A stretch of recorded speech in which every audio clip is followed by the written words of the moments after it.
So hey, one of the most unique things about a hop yard, probably compared to other crops you're familiar with, is the presence of a trellis.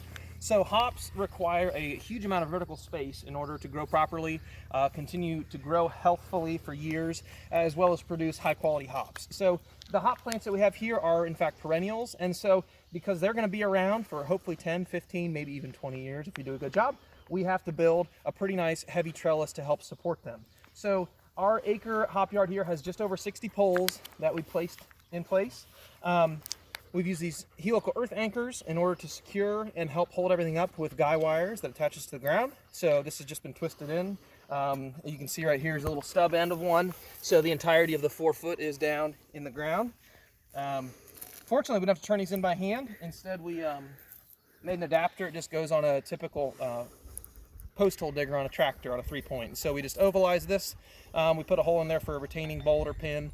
And so you can just strip it right over the eye of your earth anchor, and then with the rotation of the post hole digger, it gets that put in there no problem. So that's pretty good.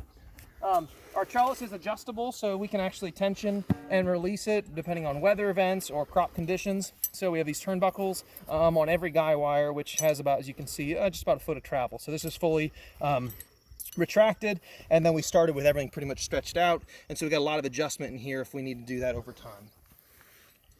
We used a lot of cable for our 1 acre yard. We have just over 2 miles of cable, in fact. We used 3/8, it's 1x7 galvanized guy wire. So it's, like I said, it's a 1x7, meaning there are 7 strands. It's different than what we call aircraft cable, which might be like 7x19, which means these individual fibers within the twist would have like 19 tinier fibers. So this is pretty large strands and fibers here. It has a breaking strength of about 17,000 pounds. So it's pretty rugged. We got a lot more cable capacity than probably the poles will hold, but I think we're well within what we need to do. So the final thing is then for these guy wires that we did some of these preformed ends. These just kind of twist on and lock in tight with the contour of the cable itself. And so it gives us a nice strong anchor point loop. And that's what we do when we attach our turnbuckles throughout the yard.